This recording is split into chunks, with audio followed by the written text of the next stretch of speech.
percebo que nós podemos viver uma vida debaixo, sim, de maldição, e nós podemos viver também uma vida debaixo de bênção, tudo conforme o que a gente se posicionar, a gente decidir. Porque Cristo Jesus veio e quebrou o pecado que Adão e Eva cometeu, que trazia culpa, que fez eles se esconderem. Cristo Jesus quebrou tudo isso, e quando eu me conecto com essa realidade, coisas diferentes tendem a acontecer na minha vida e na sua vida, basta eu assim querer. Sabe quem que é o maior profeta da sua vida? Você. Você é o maior profeta da sua história. Sabe por quê? Porque é você que decide a quem você vai dar ouvidos ou não. É você que deixa as palavras de A, B ou C entrarem ou não na tua vida. Então, o maior profeta que você tem hoje é você mesmo. Por isso que a Bíblia dá uma ordem que sobre todas as coisas que você deve guardar, guarda o teu coração, e é essa responsabilidade Deus joga para mim e joga para você, Ele não dá para o outro. Tanto é verdade que Deus poderia tomar o meu e o teu coração, não poderia? Mas Ele decide não, Ele decide bater a porta porque Ele deu na tua mão essa oportunidade de abrir para quem você quiser. E quando eu entendo isso, algumas coisas começam a fazer muito sentido. Eu entendo que existe um plano original de Deus, no qual eu não posso encher a minha mente, eu não posso encher o meu espírito daquilo que não presta. Mas eu dou vazão, eu dou abertura, eu sou responsável de entrar o que não presta dentro de mim e alimentar isso. Agora, o que me chama a atenção, e a ciência explica isso, e eu não acredito que seja uma coisa meramente da matéria, meramente de objeto, eu acredito que é muito mais profundo, né? O Rony, que é um cientista, para quem não sabe, depois pode tirar dúvida, estudioso da palavra, eu vou tomar café lá, ele converteu mesmo, o homem batizou, viu Jesus debaixo d'água, e agora ele vai tomar café e leva a Bíblia do lado, para a galera chegar lá e ele debater lá, teólogo puro. Então, o cientista Rony, ele sabe o que eu estou falando, que é impossível que dois corpos estejam ocupando o mesmo espaço. É impossível o pastor Júnior estar exatamente onde eu estou, ocupando o mesmo espaço que eu, a menos que ele esteja em cima. Aí sim, mas o mesmo aqui não, porque eu já estou aqui. E o que eu entendo? O nosso coração é da mesma maneira. O nosso coração é da mesma maneira. É impossível eu ter, será que vai dar certo? O medo, e ao mesmo tempo ter a fé reinando lá dentro. É impossível eu conhecer alguém que é endemoniado e também cheio do Espírito Santo de Deus. Não tem como. É impossível. É impossível eu ver uma situação em que o cara está morrendo de medo e ter a coragem naquele momento. É impossível. Porque a hora que sai um, entra o outro. É impossível ficar com os dois. É uma coisa só, ou é um, é outro. E o que a gente tem que parar para analisar muito aqui é que nós temos a capacidade de acumular o que Deus quer ou não na nossa mente. Nós temos esse potencial. Nós temos o potencial de atrair isso a nosso favor ou não. Eu vi uma reportagem de uma mulher nos Estados Unidos em que ela é uma acumuladora. Ela acumula lixo. Um monte de lixo. Um monte de coisa que não presta. Comida de anos lá em cima no apartamento dela. Uma coisa assim, meu Deus, eu sou doente. Chegou um ponto que os vizinhos denunciaram aquilo e entraram com uma intervenção na casa dela, arrancaram ela de lá e limparam aquela casa, porque ela estava acumulando tanta coisa que ela não tinha capacidade de ficar coordenando e controlando a própria casa, porque tudo estava uma bagunça. Meu irmão, talvez a sua mente esteja dessa forma. Você está acumulando tanta coisa que Deus não quer que você acumule, que fica impossível você sequer andar dentro de você mesmo. Sabe aquela pessoa grávida, e às vezes acontece aqui na igreja, algumas pessoas que não era o momento de se ter um filho, sabe? Vou dizer qual que é o momento certo, pastor. Olha, não existe um momento certo, mas existem algumas situações que você deve pensar muito bem antes de botar uma criança no mundo. E isso aí aconteceu. Não acontece não. Isso aí não acontece não. Você para e pensa e faz. E eu fico imaginando que existem algumas casas, algumas situações que você fala, poxa vida, vão colocar uma criança no mundo nessa situação. E eu vejo que há casas, há mentes que estão tão acumuladas de coisas que não prestam, e tem pessoas querendo sonhar coisas tão maravilhosas para si mesmo, tem sonhos de romper em tanta coisa, só que esse ambiente mental que você carrega não é um ambiente positivo para gerar algo novo. para dar nascimento a um novo Franciel, talvez, dar um nascimento a um novo Vinícius. Talvez o local que você está acumulando aqui na cabeça não é propício para coisas boas fluírem, porque só tem coisa ruim que você permite estar ali. Meu irmão, de fato, eu acredito que tem muita coisa ruim que a gente escuta e que eu, às vezes, eu não estou blindado a ouvir, mas eu estou decidido a guardar ou não. Então, hoje eu conversava com um cara e falou assim, começou o dia ruim, porque eu cheguei, briguei lá, e aí furou meu pneu, aí me atrasou tudo. Então eu falei, cara, mas analisa o seguinte, todos os outros dias seu pneu não furou, né? Não. Então foca nesses dias aí. Todos os outros dias não furou. Quando você precisou que o carro ligasse na hora, e você chegasse no compromisso que você já estava em cima do horário, teu carro não ligou e você foi? Sim. Então você agradeceu por isso? Não. Ele estava o dia inteiro e ele selou a manhã dele. Ele selou, aquela manhã ele perdeu a manhã que não vai voltar. Tá? O dia hoje não volta mais, você foi o dia, acabou. Menos um dia que você vai viver aqui na Terra. E o cara perdeu em uma coisa besteira. Ele poderia ter gastado o tempo dele sorrindo. E tudo que você fica alimentando, você vai gerando um ambiente propício àquilo. Se eu for acumulando um monte de lixo, é questão de tempo para ter barata. Demônios, tragédias que eu digo na sua vida, coisas que dão errado, elas não vão vindo por acaso. Você vai chamando. Já viu aquele cara que só tem motivo para reclamar? O cara reclama. Meu irmão, é incrível, parece que o cara tem um X na vida, mas é porque ele é o profeta de si mesmo. Ele coloca um X na vida dele para tudo dar errado. Porque sempre está difícil, sempre está complicado, sempre tem algo para reclamar. Ele mesmo, ele vai lá e se assinala. E o que me chama a atenção é que eu identifiquei que homens de Deus tomaram alguns passos e que eles tinham uma mente de governo, uma mente diferenciada, uma mente que, o que é? Eles estavam acima da situação. Eles não estavam sujeitos à situação. De fato, a situação os abraçava, mas é como se eles não sentissem o abraço do mal que os pegava. É como se eles não fossem abalados por aquilo. É como se o leão não colocasse medo em Daniel. É como se a fornalha não fosse mudar o que os 3 jovens hebreus estavam pensando. O que me chama a atenção, meu irmão, é que eu vejo um cara como José, e olha só, o Deus que eu tenho e o Deus que você tem, ele não faz acepção de pessoas. Ele não olha para mim e fala, eu vou andar com o pastor Lucas, mas não vou andar com o Vinícius. Eu vou andar com o pastor Lucas, mas eu não vou andar com o pastor Júlio. Deus não é um Deus hoje, através de Cristo Jesus, que faz isso. Não. Está na sua vida isso. Você decide que ele esteja contigo ou não. É você que decide carregar a presença dele ou não. Olha que interessante. Quando nós olhamos a vida de José, nós percebemos algumas coisas. Quando ele era criança, todo mundo conhece a história de José. Ele teve um sonho. Ele sonhou que o feixe de trigo dele vinha no meio e os demais feixes se curvavam perante o feixe dele. É um sonho que ele teve. Ele resolveu contar esse sonho para os seus irmãos. Meu irmão, aí você percebe que o cara, ele não tinha maldade. É um cara que não estava pensando se o cara ia ser invejoso com ele ou não. É o cara que não estava pensando que o irmão seria capaz de ficar com raiva dele porque Deus deu um sonho para ele. E normalmente, se a gente é uma pessoa boa, meu irmão, quando os seus olhos são puros, quando os seus olhos são bons, a Bíblia diz que tudo que você vê é bom e é puro. Então ele pegou e contou o sonho para os irmãos, com alegria, porque Deus tinha falado com ele. Não tem coisa mais preciosa que Deus falar com você, e você tem para quem contar com alegria. E ele achou que podia falar para os irmãos, então ele falou com alegria. Ah, pastor, mas ele era o queridinho do papai. Eu concordo que ele era o queridinho do papai. E ele cuidava dos irmãos, ele investigava os irmãos, era o cara que comandava os irmãos. Mas por quê? Não era porque ele era só um rostinho bonito e queridinho, não, meu amigo.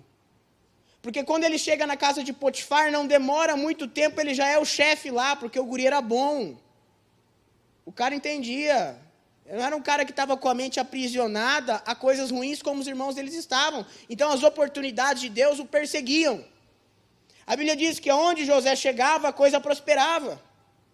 Tem gestor bom, Tem pessoa que sabe administrar, tem gente boa, e tem gente que não é tão boa assim, mas a mente dele não alimenta raiva, não alimenta inveja, não está tentando passar a perna no outro. E aí, de repente, aquele espaço de medo, de aflição, que muitos ficam ocupando o espírito com isso, ele abre mão para que a presença de Deus ocupe, e de repente, a coisa acontece, porque na tua vida é diferente. Há um X diferente. Você não está ali dependendo só da tua habilidade. E a diferença dos irmãos dele é que um cara puro, contou o sonho, sem pretensão de saber se iam matar ou não, porque se soubesse que tinham tanta raiva, não teria contado. Beleza, ele chega lá, na casa de Potifar, depois que foi vendido para os seus irmãos, assume uma posição de liderança. Tudo que colocava, a Bíblia diz que tudo que colocava na mão de José, a coisa andava, prosperava. Por quê, meu irmão? Porque algo que ele carregava dentro dele tinha vida. Ele carregava algo, a Bíblia diz que Deus era com ele, mas como que Deus é comigo e é contigo? Quando ele tem espaço na minha vida. Quando ele se sente à vontade na casa do meu ser. Quando ele se sente à vontade na pessoa que é você e na pessoa que é eu. Quando ele tem liberdade de agir na minha vida e na tua vida. E quanto mais liberdade ele tem, melhor. Você já foi. A Bíblia diz que nós somos a imagem e semelhança de Deus. Isso quer dizer que você tem uns gostos parecidos com o de Deus. Tem umas coisas que não vai fugir. Todo mundo aqui, todo ser humano aqui tem algum lugar que gosta de ir e se sente bem, correto? Deus também. Deus ele fala qual é o coração que o agrada. O coração que ele curte ficar lá de boa, sentado, tomando um mate lá. Ele fala qual que é o coração, o contrito e quebrantado. Esse Deus não rejeita. Peraí, então tem coração que ele rejeita? Tem. Já foi num lugar bagunçado, lugar avacalhado, fedido. Você quer ficar lá? Tem lugar que eu entro, meu irmão, que eu não vejo a hora de eu ir embora dali. Deus é assim. Você pode atrair a presença dele ou não. Você pode manifestar, e a presença dele tem total diferença. Sabe o que me chama a atenção? Pastor, mas o que é a minha casa? A casa é a sua cabeça, cara, é a sua mente. Eu vou te dizer por quê. Veja só. O salmista Davi, ele diz uma coisa muito interessante. Ele falou assim, olha, que Deus o fazia caminhar em pastos verdejantes, certo? E o levava a águas tranquilas. Isso que Davi falava.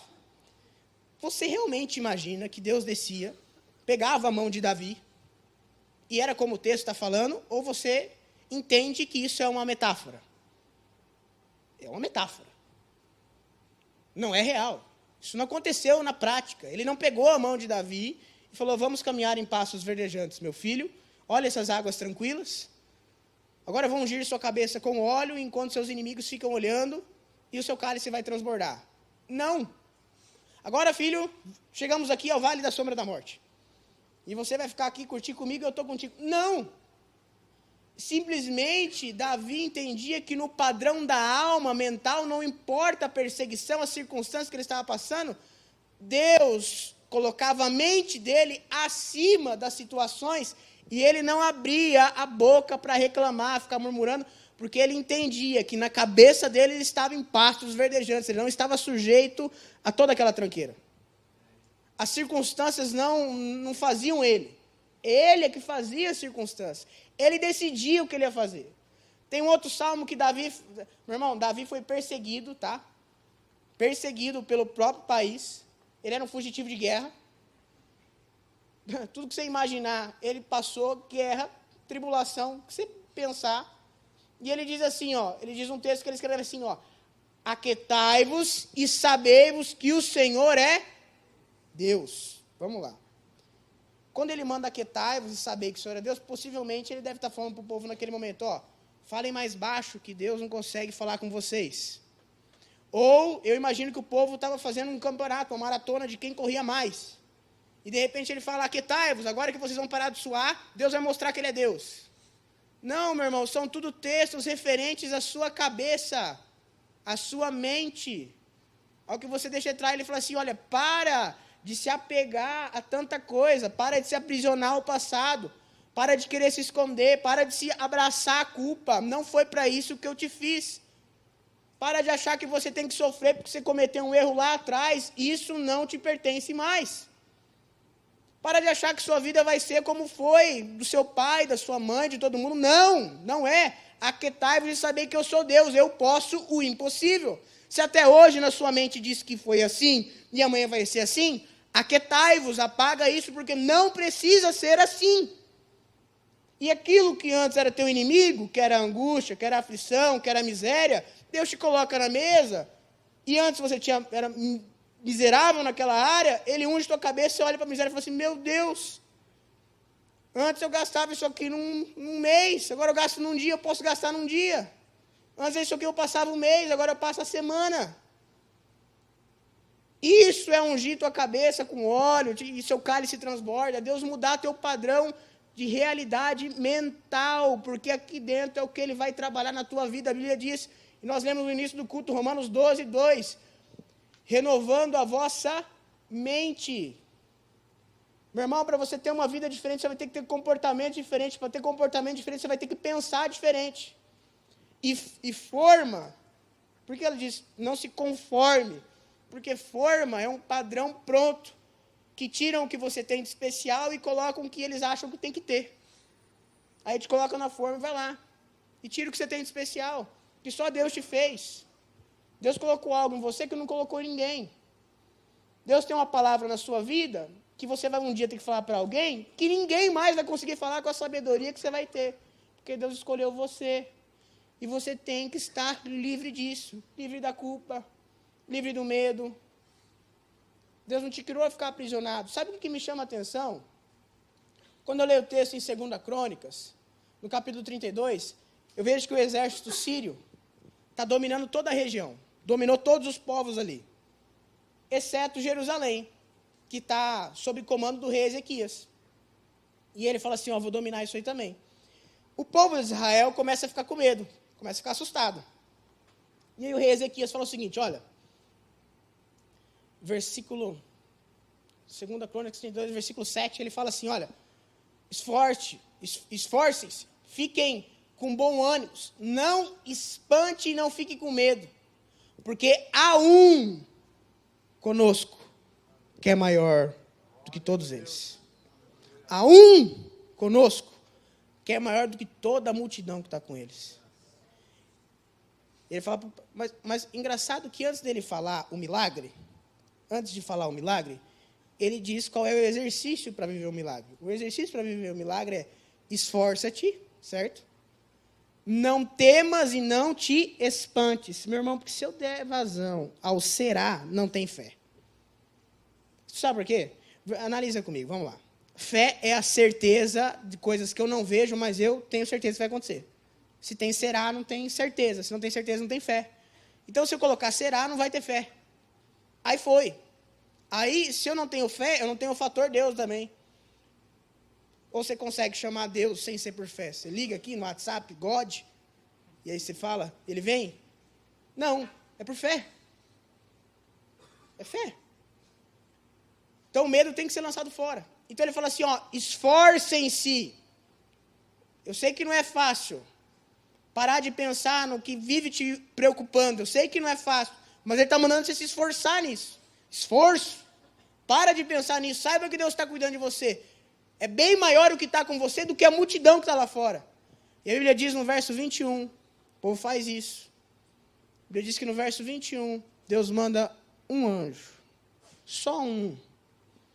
E mata todo o inimigo. O inimigo bate em retirada. Só um anjo. Israel nem lutou. Nem foi. Sabe o que me chama a atenção? A Bíblia diz que Deus vai conservar em perfeita paz aquele cujo propósito está firme nele. Em perfeita paz. Deus quer que você tenha paz. Você não vai resolver o mundo, você não vai conseguir, não vai resolver todos os problemas da sua cabeça, não vai ficar alimentando tudo aí, você não... Confia em Deus. Entrega a tua vida na mão do Senhor. José tinha clareza desse. Meu irmão, a mente dele era tão diferente, porque lá no final da história dele, quer dizer, no final, quando tudo ia começar a melhorar, a Bíblia diz que ele tem um sonho com o copeiro, só que aqui no copeiro ele já tinha sido vendido pelos irmãos. Aqui, ele já tinha sido acusado de adultério. Em momento algum você vê esse cara reclamar. E quando ele está lá, na prisão, chefe da prisão, tudo que passou na vida dele, já mais de 15 anos já se passou aqui, sofrendo. Ele olha para o copeiro e fala, ó, você vai voltar para o rei, para o faraó.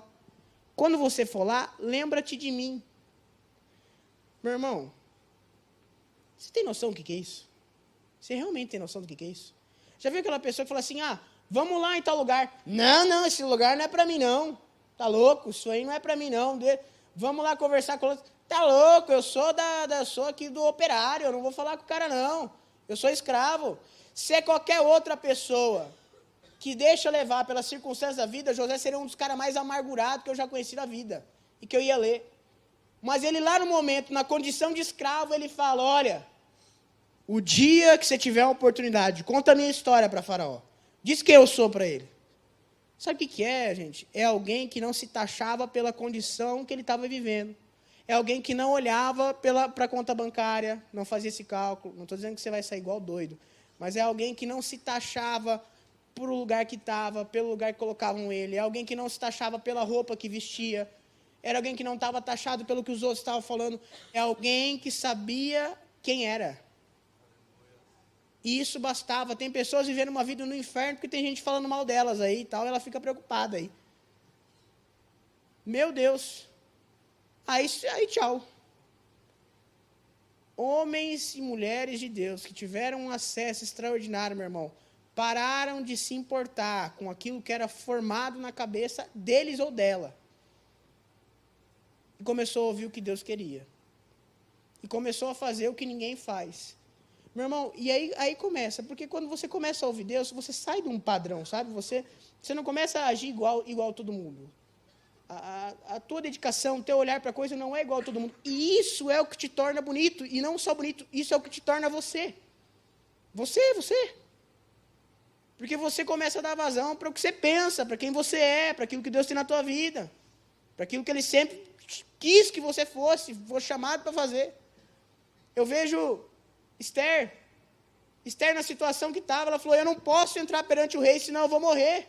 Ele falou assim, olha, é o momento, é a oportunidade de você mostrar as suas origens. Ela mostrou quem era e obteve êxito. Então, no nome de Cristo Jesus, meu irmão, de tanta coisa que pode acumular na sua mente, que não acumule o que as circunstâncias fizeram com você, que não acumule o que as pessoas falam de você, que não acumule até mesmo pensamentos errados que você tem acerca de si mesmo, de culpa, de tristeza, de achar que merece alguma coisa ruim acontecer, porque você vai errar, sempre vai errar, sempre, não vai escapar disso. O problema é quando a síndrome de Adão e Eva vem, e você erra e você quer se esconder, esperando que Deus vai vir te punir. A punição já foi feita, o sacrifício já foi pago, você não tem do que se envergonhar e se esconder de Deus. Entendeu?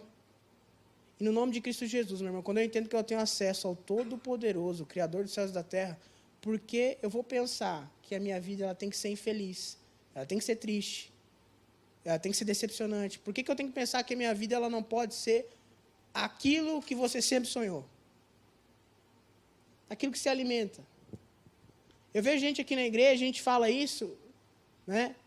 E pessoas decolando, porque acreditam de fato nisso. Meu irmão, Deus não tem problema com nada que é grande. Deus não tem problema com o ouro e com a prata. Quem tem problema é o homem.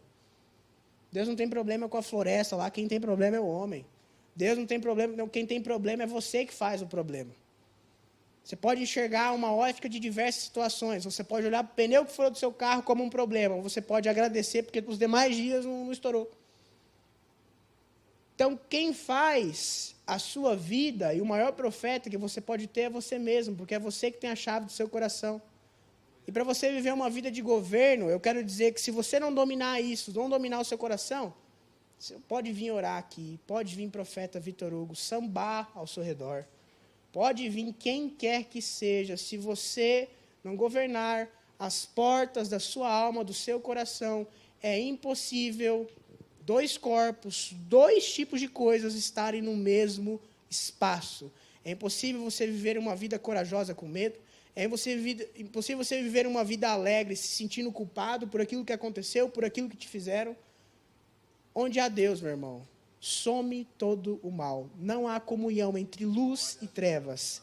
Se está escuro, eu acendo uma lanterna, a luz, a escuridão vai embora. Então, no nome de Cristo Jesus, encha sua mente daquilo que Deus quer. E o que Deus quer? Filipenses 4:8 diz que tudo que é agradável. Olha que profundo.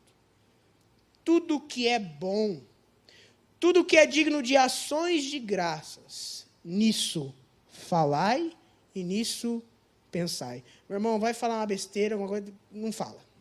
Vai reclamar? Não reclama. Por quê? Sabe por quê? Você está alimentando. Toda palavra que é ligada na terra é ligada no céu. E tudo que você fala, que você alimenta como uma semente, você rega e cresce.